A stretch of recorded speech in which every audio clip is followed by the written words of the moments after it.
9 minutes and 53. He's another rider that could possibly have got in this group, but there are a few other teams missing. Obviously Movistar came here with the Kobo. He's climbed off in this race, but again, we haven't seen much of them. They have got one of the kind of young climbing sensations, Quintana. Again, we've not seen anything of him. Maybe he'll come to the fore on the Joux Plane. Whether a lot of riders are sitting back and just waiting for this brute of a climb, we'll just have to wait and see. So the front, they've got Amador as well, remember, and Amador is well up in the. I expect Amador to try and do something today, especially on the descent. Iman Nibali.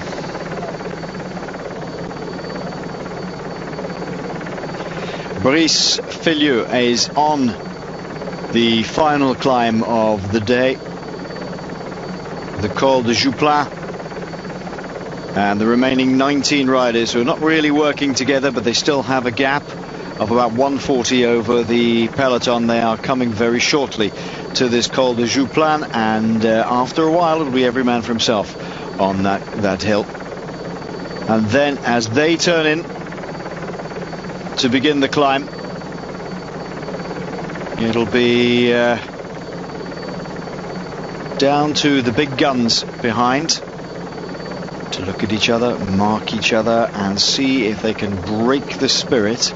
And the legs of Britain's Bradley Wiggins and BMC have come to the front, having seen Lotto Belisol do some of the work. The mass ranks of BMC and Cadel Evans are now here on the front. Lots of Sky jerseys looking around at each other. Edvald Boasson-Hagen moves up to the front.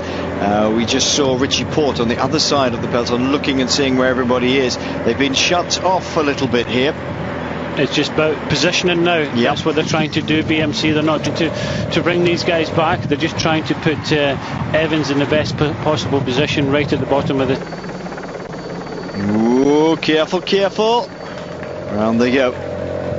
Michael Shah leads them into the first bend and into the lower slopes of the Col de Joux Plane. 11.7 kilometers. It's only about 3-4% average at this point. A little bit of a kick first of all, and then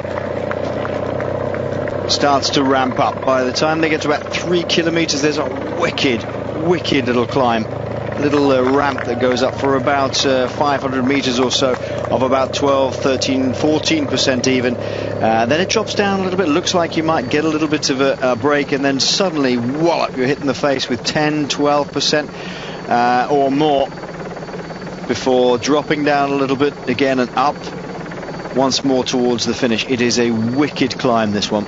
Horrible thing.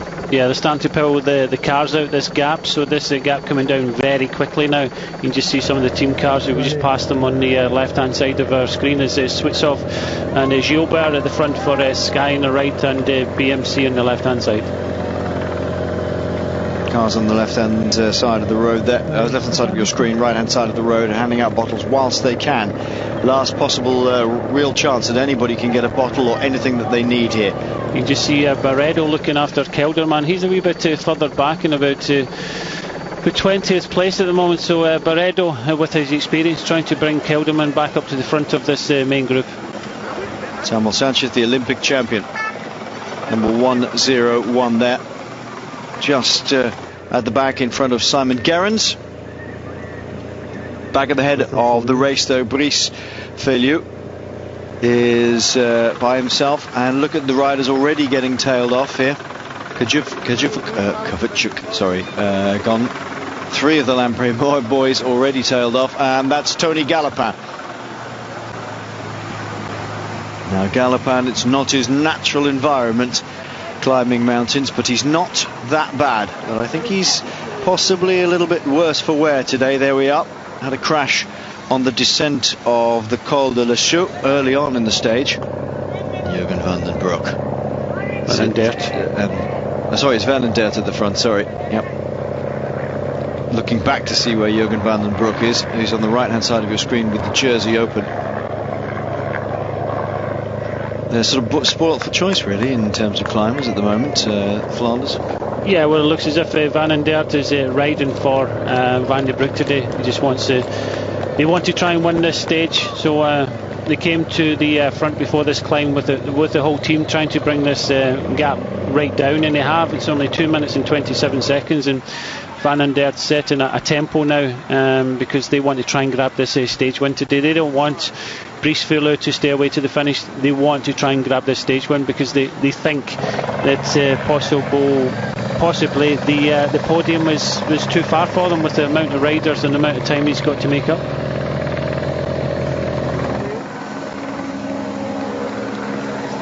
Little gaps beginning to appear, more than little gaps in some cases, as riders slip off the back. David Lopez suffering. That's Lindemann of the Vacansoleil squad. Sorensen, the Danish national champion. And there is Alexander Vinokourov. Vinokourov carrying a bit, one has to say. And he has not really enjoyed the hills too much. He was dropped on the first hill of the day as Edvald Boasson-Hagen takes over the pace setting. I would imagine that there's a few nerves in the camp of Sky at the moment. We've just got to keep control of it today. Do you get nervous in this sort of stage, Brian, when you're in that sort of position, or do you just think, right, it's my job, we get on with it? Yeah, it's more your job, and it's just about concentration. Some people would get nervous maybe coming before the climb. You see Dan Martin just there in that group. He's done well to stay in this race, and you maybe get slightly nervous coming into the climb, but once you're on the climb, it's just about concentration. As they're starting to pick up with the back markers from this front group. This was Grifko who went on the attack on the Colombier, went across the front group and has now been caught. Van den Aert just he's done his turn and just swings straight over. That's a bit of a surprise that he's not trying to stay in there for a bit longer. Well, I'm just got to get it. Maybe the initial pace was a bit high for him. He doesn't necessarily like racing into the bottom of climbs, Brian, and he might just ride himself back onto the wheel here. Yeah, they have taken it fairly easy-ish today, so they've not kind of raced into the bottom of the climbs. They have raced right from the bottom of this climb, but for me, even Nibali has to be here. I just think we're into this race. It has been fairly difficult. It was a hard day yesterday, and then obviously the time trial the day before. So for Nibali, he's just not into the rhythm and doesn't have the condition. But he's still got a few weeks to go to the Tour de France.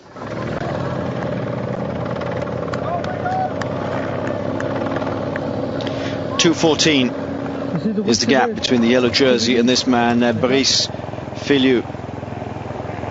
The run down to, he's got about 8 kilometres to go to get to the top of this and run down the fearsome descent into Morzine. But to take a stage win would really be another big step back up in his career. The remaining riders behind are breaking up. It's about 1:30 is the gap from the front of this sort of rest of the pursuing group. But they are breaking up into smaller groups as some of them feel they can't hack the pace anymore. That's Igor Martinez with Pierre Rolland in his wheel. Rolland knows what it's like to win a big stage as well as a young rider. Brice Filleux did it at Arcalis.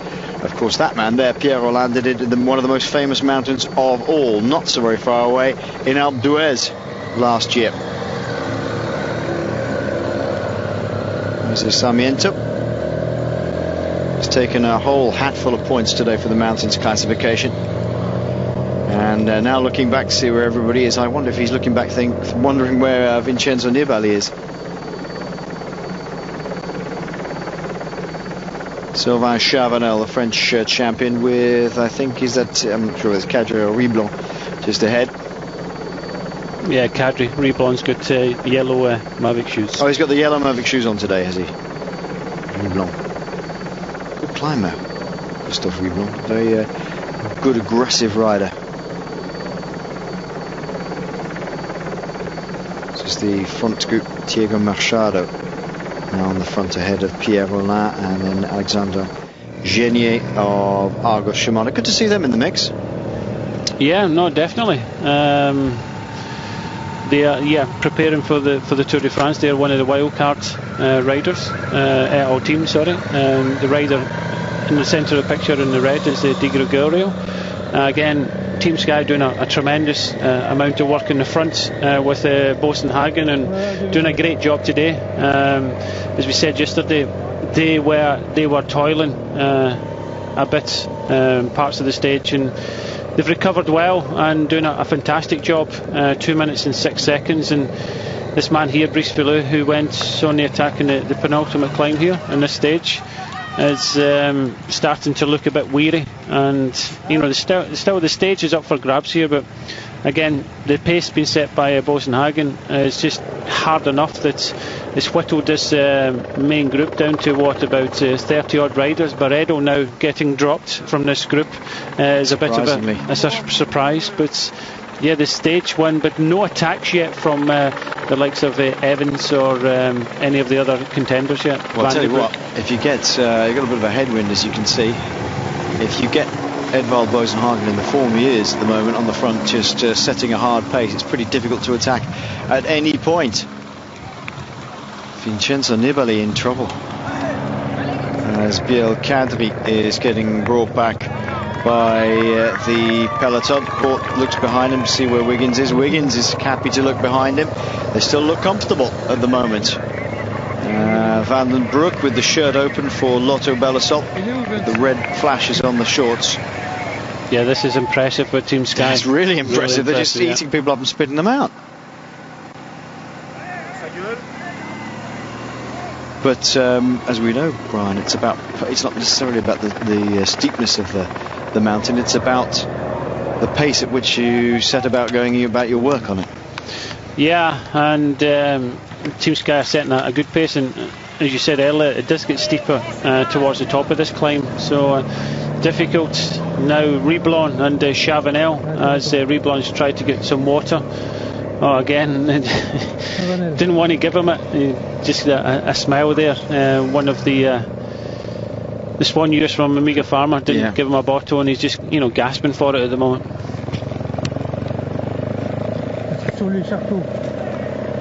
Oh, clearly, well, he had Sohail Chavanel right behind him, so he never took the bottle either. No, but he did. But the Swan Ewer wasn't to know that, was he? Poor old Swan Ewer. Christophe Reblon taken back, 1, 2, 3 back to the yellow jersey of Bradley Wiggins. The red jerseys of BMC. Thomas Faulkner being brought back.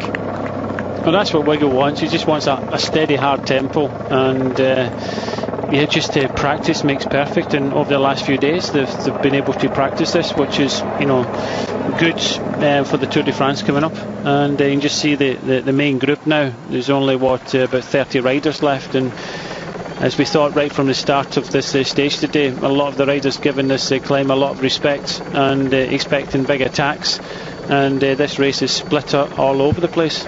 Meanwhile, Brice Filou continues on his way. Actually, he's doing okay. He seems to have been settled down into a reasonable rhythm again. 1:52 he has over the peloton.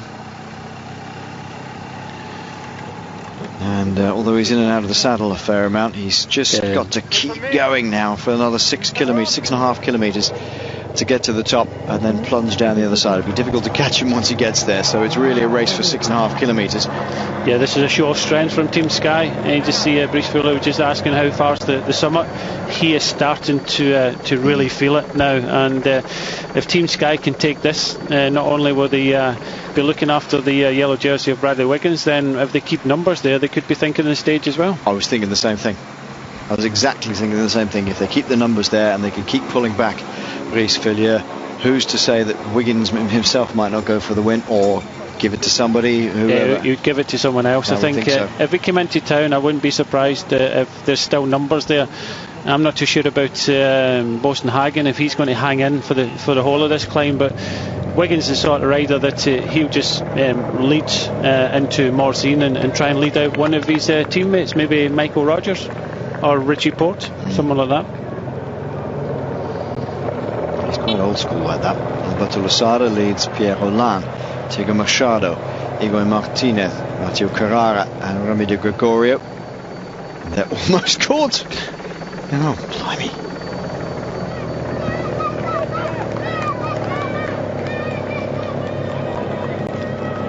is a very strong breakaway group. I think it's one of the reasons people have accused us quite regularly recently of being a bit pro Sky. That is absolutely not the case. We're pro good riding, and they happen to have the yellow jersey on their shoulders at the moment, and they are showing how strong they are in this race. This breakaway was full of strong riders, Brian.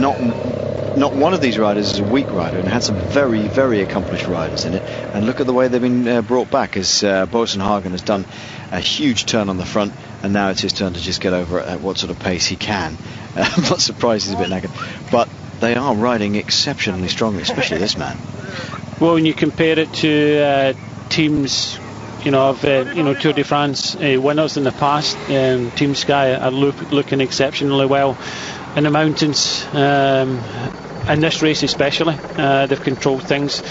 They were on the back foot slightly a bit yesterday, but Bradley Wiggins done the right thing and jumping across to the Evans group and taking the pressure off. It was a tough day yesterday. You can just see. Do not be deceived by what you see as being a fairly big group. They've just brought back about 15 or 16 riders, and Evans and Van den Broek out of the saddle here trying to stay with everybody. There's some real suffering going on trying to stay with the pace at Sky here. Yeah, definitely. And with Martin gone, Rogers is the next person. Rogers now moves up into, if it stays like this, into second place overall. And Evans again just sitting back there. Take nothing away from Evans and Van den Broek, and I think it's Krienka still in there. But there's only about 20 riders now in the front of this main group. It's David Malmkuti for Cofidis. But what a performance today here on the Joux Plane by Team Sky. I know they've been taking it fairly easy all day, but you still have to ride on the front, and it's all going to plan at the moment. Alexandre Genier bravely plugging on by himself here. 1:32 for Brice Feuilleux. He's lost another 10 seconds or so in a kilometre. He's still going well, Brice Feuilleux. He's not the most stylish of climbers, is he? He absolutely pumps away at the pedals, hammers away at the pedals. But oh dear, that's not looking good. That's looking rather square-shaped, Brian. Yeah, he's the further you up this climb, the harder it gets, and that's evil. It's horrible. He is starting to show some telltale signs of cracking here, as we see Luis Leon Sanchez now, the next one to be dropped. Absolutely. Out the back door goes Luis Leon. He's sitting now with Mathieu Carrara, who was in the breakaway, and Jesus Hernandez. And Luis Leon, we've said this week already, Brian, he just suffers when it comes to the really big mountains. He's not strong enough, he's not light enough to make it in the really big mountains. It's horrible climb, this one. I got an almighty kicking on this 2 years ago. I really did. Nearly as bad as the Pla de Béret, actually, which is even worse. But the descent from this is absolutely magnificent. I blame triathletes, they're always way too fit. There you go. Right. Quintana on the attack. But when we say the attack, it's sort of not the sort of fiery attacks we'd have seen maybe 25 years ago when the pace was a bit less.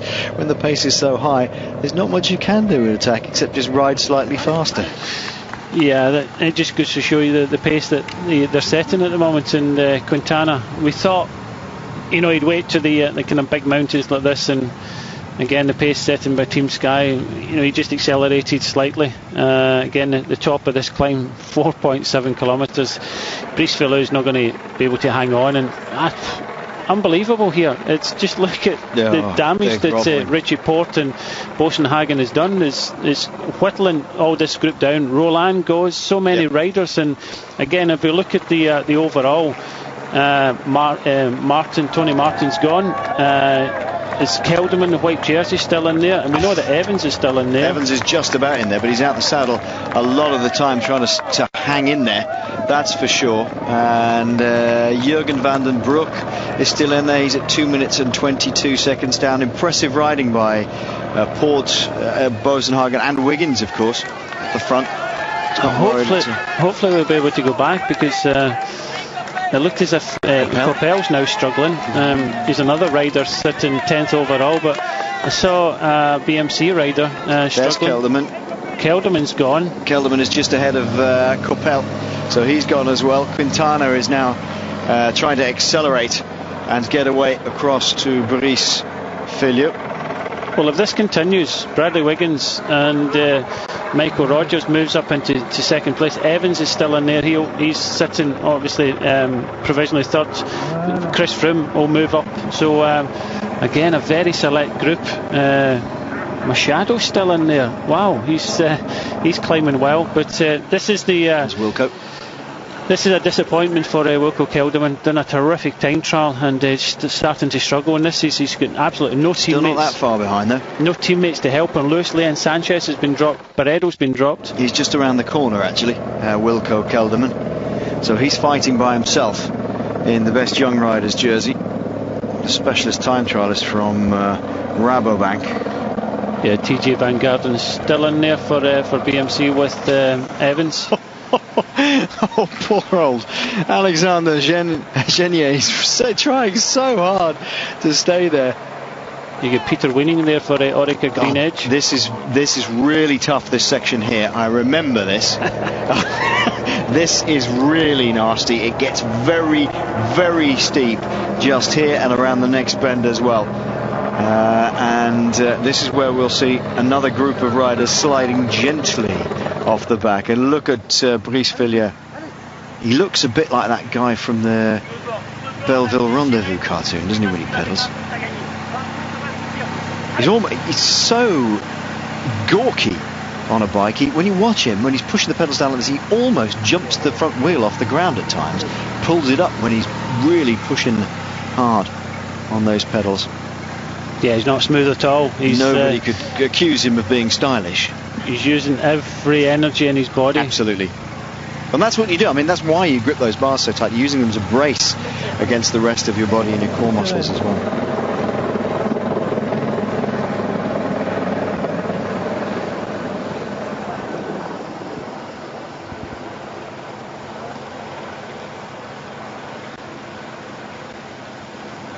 This is a very, very select group.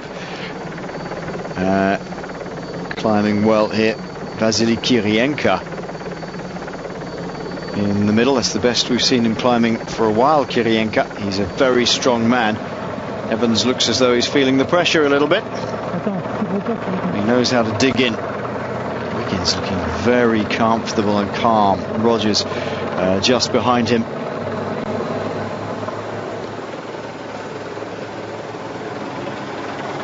Yeah, Evans knows that he's got a real fight on his hand in less than a month's time if this continues for the man you're watching now, Bradley Wiggins. Richie Port doing a spectacular job. And Orica Green Edge have a man in here as well. Intervening, I would imagine, although we've not seen a real shot of him at all. I'd say Peter Winning on the back, and Chris Froome just comes up and has a chat with, or whatever you can call it, a chat at this speed, going up the Joux Plane and just positioning Chris Froome in front of him.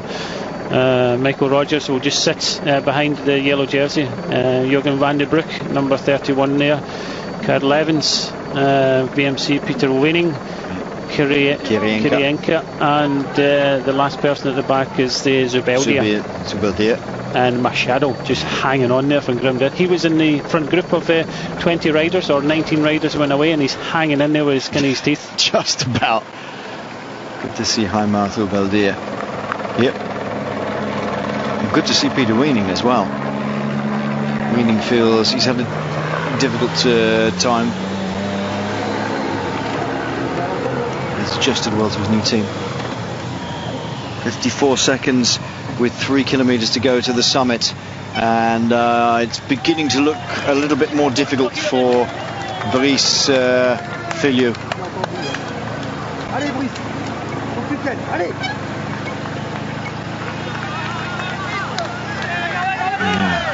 Brice Fillieux has taken the initiative today, but he put an awful lot of effort in getting away on the Côte de Châtillon-sur-Cluse. It won't be too long now before they escape. This is another, I think, 2 switchbacks for the pellet, or what remains of the bunch here, the favourites group. And they go through very heavily wooded section, which you just saw Brice Filieu in. And soon they'll be coming out onto the top near the ski station. There's a cafe at the top where I crawled my way up. No, only to be cheered by Phil Anderson going, "Good day, Dave, go a bit faster, mate." And they're all gone down the other side. So I had to hightail it down off the other side to catch them. This is coming down quickly now. Yep. 47 seconds now. The chalkboard just gave him 45 seconds. And yeah, Richie Porte doing a great job. And Richie Porte, Chris Froome, Bradley Wiggins. Just hang in, just ease, the pace just eases up a little bit here as it gets a little bit less steep, and then suddenly wallop, it's going to hit them again as they come out of the trees here. When you look at the numbers in this front group, this is highly impressive by Team Sky. We said it yesterday. Yeah, said it yesterday. It was a difficult stage for them yesterday, and looking good going into the Tour de France in a few weeks' time. A lot of other teams will have to, go and look at what they get out of the Criterium du Dauphiné and the Tour de Suisse starting today as well. So they will. Some of these teams have got some work to do. Brice Filieu has just looked across to his right, down from up again. I see on your left-hand side of the screen. That's where he was, and he's seeing this man here, Quintana, coming up the road. When he gets around the corner, Quintana, he'll be able to see Brice Filieu for the first time. Filieu's about 23 seconds ahead. Machado grimly hanging in there as long as he possibly can, and slowly slipping back. He had a good day yesterday. He's had a good day today being in the break, but I'm afraid it's over for Machado as far as staying with the front boys are concerned. It is mightily impressive. Still 4 riders here. Richie Porte setting the pace. Chris Froome second in line, and then Bradley Wiggins, and then Michael Rogers. Rogers has had a very good preparation to this race. He won in Bayern overall, which is the first overall title I've seen him win for a long time. Still Evans hanging in here. Jürgen van den Broek, Peter Weening, Vasily Kirienka, and Heimat Ubeldir on the back. He's still plugging away, but he doesn't look very comfortable either. Not many of them look very comfortable, to be honest. And I'm not sure if Kirienka and Ubeldir aren't going to take 3 or 4 bike links by the time we get to the top.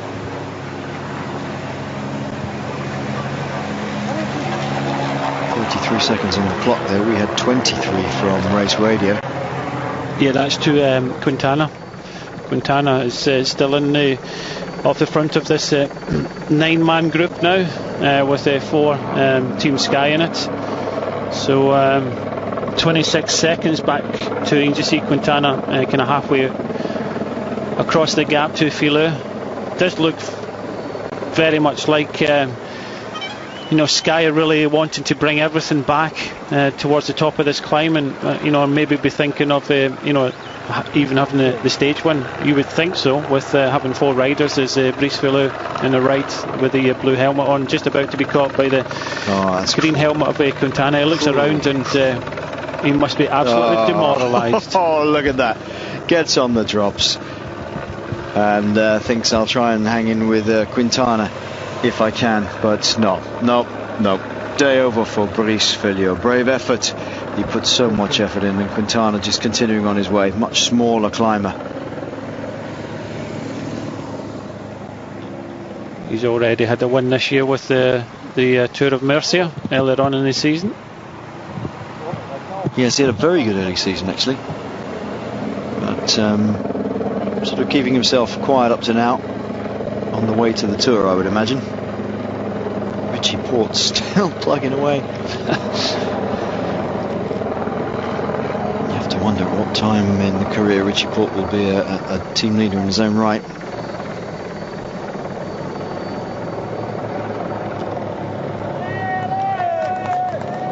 one of those situations, isn't it? It's a catch-22 situation for so many of these riders. They learn so much. They get well looked after. They get in one of the best teams in the world in this race. They're certainly the best team in the race. Brice Filiou will just have to hang in the back of this group if he can.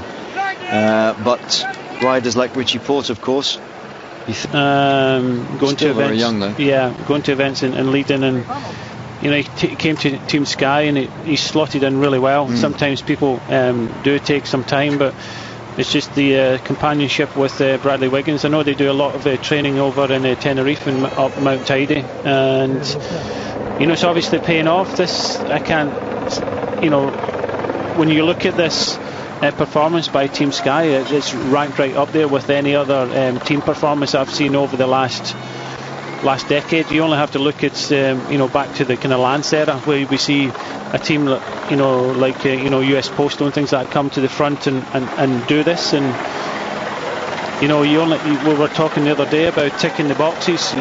Bradley's ticked the box in the prologue.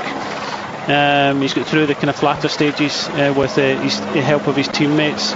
Tremendous time trial, and again on this mountain stage on the Joux Plane, again the whole team and Bradley ticking that box there. So it looks as if they've got a complete rider, complete team going into the Tour de France. And you know, how is Mark Cavendish going to fit into this? What lead out guys is he going to have? Because Bernie, yeah, it's yeah, that's it. That's it.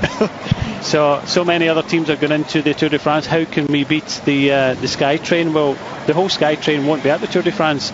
Sky are looking so much to the yellow jersey, and with Bradley Wiggins. I have to be fair though, some of these guys who are doing their work here, the bigger guys, Christian Knaes and so forth, Svitsov, who were doing work earlier, remember these guys will provide some sort of lead out for Mark if he's at the Tour, when he's at the Tour, in the correct stages. It's not bad practice for them to ride together like that. They do tend to ride together like that, but in the other stages they will have to work entirely for Bradley.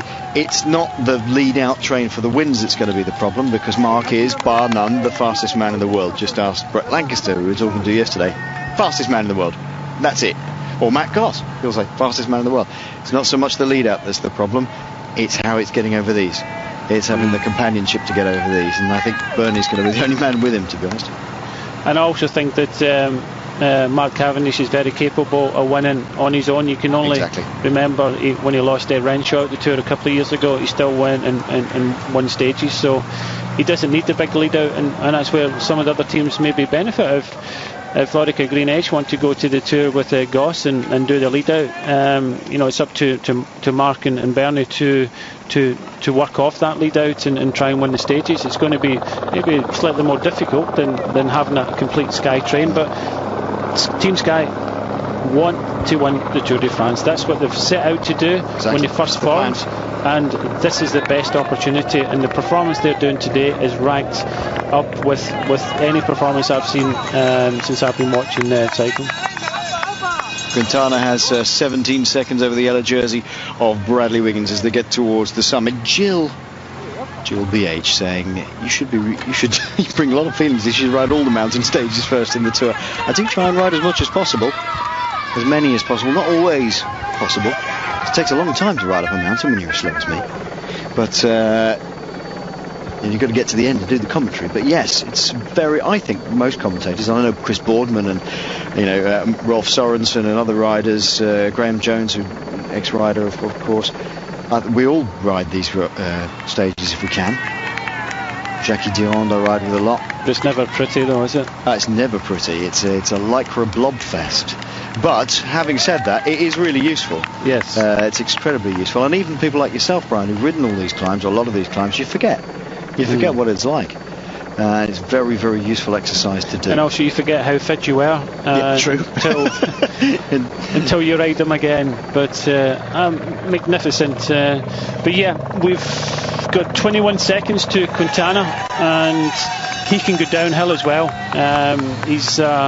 He can time trial, so he's trying to look for this stage win now for Movistar. He's increased the lead slightly. It really depends on if Team Sky want to go past the Union Jack there, and as we've got an Aussie at the front, two Englishmen and another Aussie Here we go. This is the little run up now to the cafe on the left-hand side. At the top of this ski station, wide open here. It's not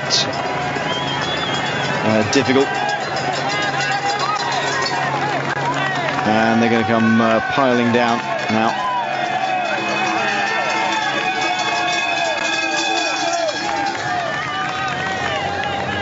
Richie Porte has led for a good half of this climb, with Edvald Bosenhagen doing the work earlier on. Jake Tuppen saying he'll have Mark will have Bernie. Evans goes on the attack over the top. He's going to try and put something in, going to try and get this stage win on the descent. He's a long way down on the general, trying to do something. 1 minute and 44 seconds. Well, just about to say, absolutely no attacking from anybody else. And I know Evans came up and just over the top of that climb. He's with 4 Sky, he's not going to get anywhere. They're going to bring him back, which they are doing at the moment. But I was kind of surprised. We were waiting for the attacks from some of the other major contenders, and Evans has shown that Bradley Wiggins has shown he's matched Evans in the climb of the Joux Plane. For Evans just to go on the attack over the top, I think there must be deep respect for with each other. They're both fairly aggressive riders. They're both not afraid to take control, and they have to. This is a brilliant descent.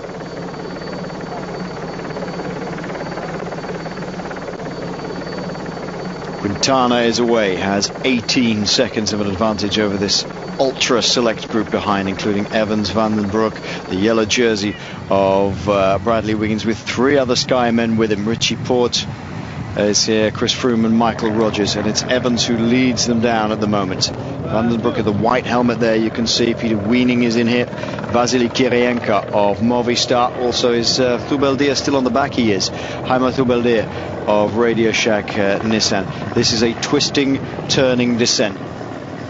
Come screaming down this bit here, and there are 2 or 3 vicious hairpins within the first 3 kilometers here. It's an absolutely evil left-hander, but as you get further down and it begins to get wooded over again, it's a very, very fast descent through the middle. I said to Sean Kelly once when we were commentating, how fast have you ever gone down one of these descents? And he said, I think the fastest I've ever recorded was on the Joux Plane, the descent from the Joux Plane, this descent into Morzine, 121 kilometers an hour. And I just sort of looked at him because he had his cycle computer on. I said, you're kidding me? He said, no, 121 was the fastest I ever got on that descent. Not obviously all the way down, but that was the maximum speed I attained.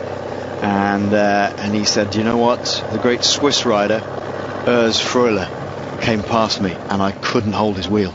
And Freuler went on to descend faster than he did. Yeah, I'm kind of surprised there that the way Evans came up and tried to go on it, he wasn't going to go anywhere. And maybe it just might have been a kind of rush of blood there, but he wanted to seem to be trying. But he attacked over the top. As we can see, it doesn't go downhill. Not rises straight up. away.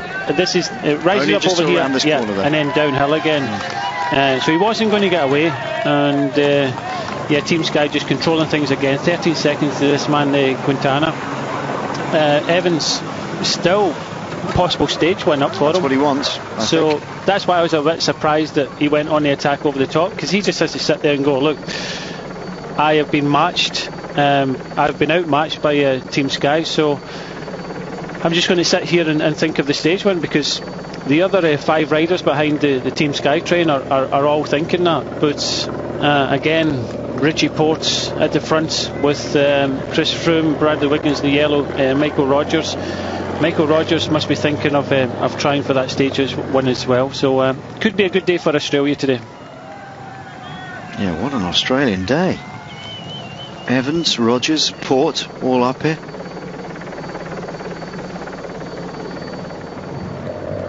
Time to go, says Richie.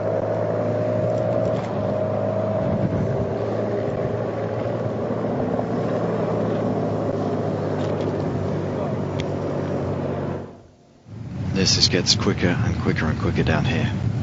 It really does. Here we go. One of the left-handers.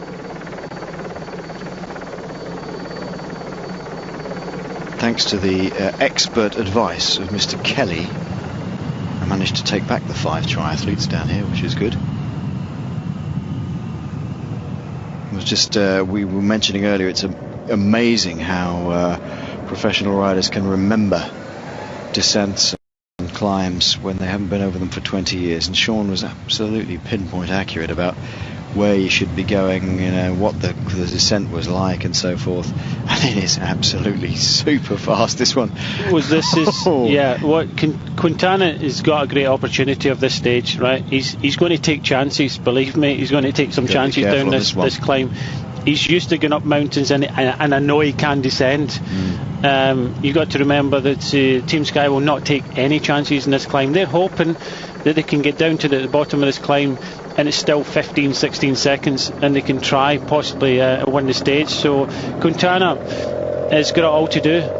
Even if he gets to the bottom of this climb with 20-30 seconds, he's still got a good chance of winning this stage. Sweeping narrow roads. Most of the time the camber goes with you here. And there's a section just after this where you get into the trees again, and it's just it plummets down, speeds up, and you can see straight through all the corners. There's little S-bends here and there, and you can see, here we go. Marino's got across this is it. You can see straight through at that point, and you know there's going to be nothing there. Well, there you go. Marino's got across to them, thinking, you know, he's got possibility of winning 2 stages, and so is Cadel Evans, the rider in BMC, halfway down this group. Now we've got 10 riders chasing one rider from Movistar, and that's Quintana. Here he is. Nasty left-hander, this one.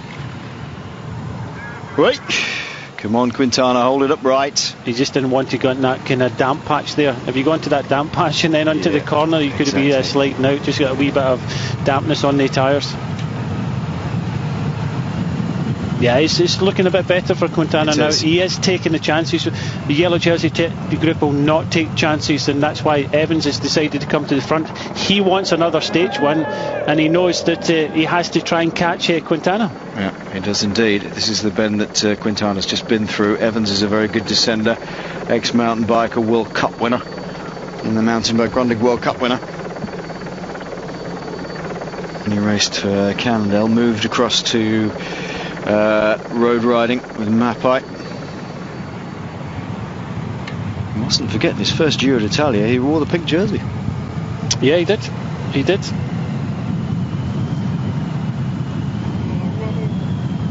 26 seconds for Quintana here.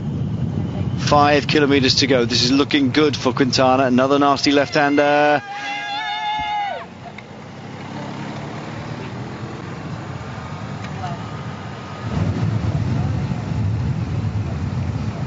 Away, he's trying to break that elastic and get away with 5 kilometers to go. These are the nasty little switchbacks. There won't be any problems for him. Wiggins won't be too worried about this little dig by Cadel Evans. Evans is the man who wants to get across to Quintana here, but I don't think he's going to do it. No, Quintana, I know from way back the Tour of Murcia that he can go downhill, and he will take the risks. He's on his own, and he's totally committed. He went over the top of the climb over the Joux Plane with about 15 seconds. I know that Evans tried to attack over the top, and then he sat up, being brought back by the we bring it back, but looking a lot better for Quintana now, taking the risks and pulling out another 14 seconds to 29 seconds. That's interesting. Let's see how quickly Evans can go now. He's taking a little bit more gap over the yellow jersey. That's not a problem for Bradley Wiggins. This is a bit of the descent when Evans can eat up into Quintana. Quintana, mountains classification winner in Catalonia last year, a winner of the Tour of Murcia as well as a stage this year. He's an excellent climber and therefore a pretty good descender. More than a pretty good descender, but Evans also a good descender, and he's very strong and very brave too, is Cadel Evans. What is the gap? Well, it's enough, I think, for Quintana here. I don't think Evans is pulling out enough of a gap. He's trying very hard to get across to Quintana, that's for sure. Don't think he's going to do it. No, I can't see Evans pulling any time back, especially in this section. I think both of them are going down these climb as fast as each other. Really giving an absolute dreadful road surface at that point. Into Morzine goes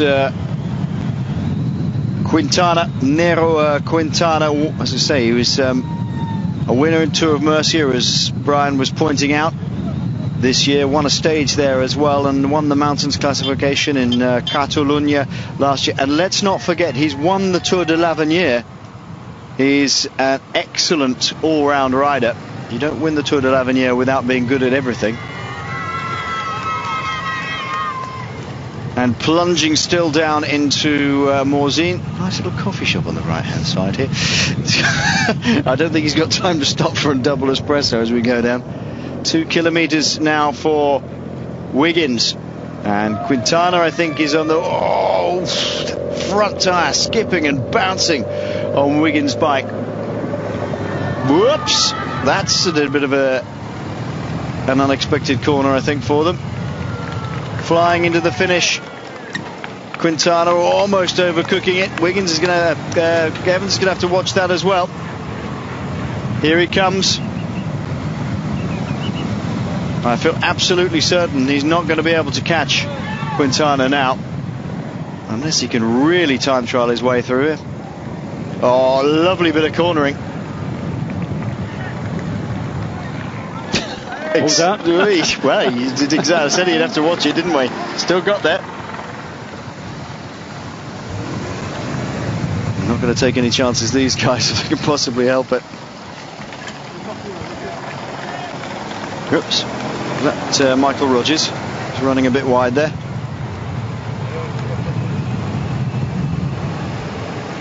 And Nero Quintana is going to take a big stage win here in the Critérium de Dauphiné. Went over the top and straight out from the select group, and a very, very good descent by this young man. Winner of the Tour of Murcia at the front end of the year. Peaking again at the right time, Brian.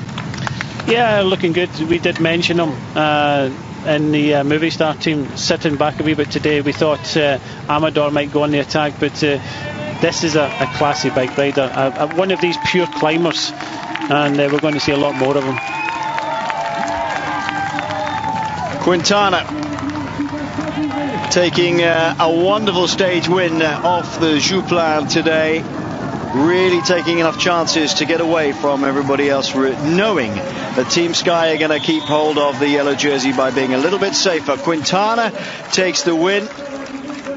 Brave attempt by Cadel Evans to get across to him. He can't. He has to settle for second.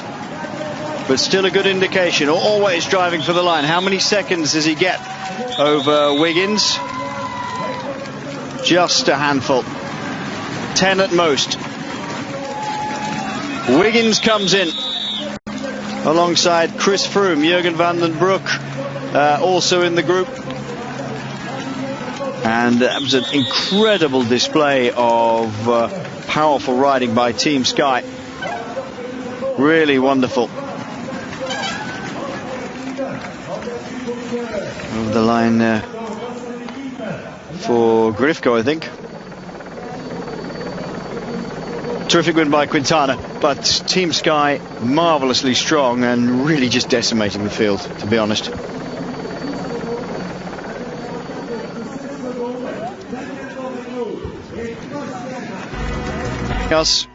It's the final at Roland Garros of the women, with game, set and mats first. I hope you've enjoyed today. Brilliant day today. Join us tomorrow. Final day, Critérium de Dauphiné. Bye for now.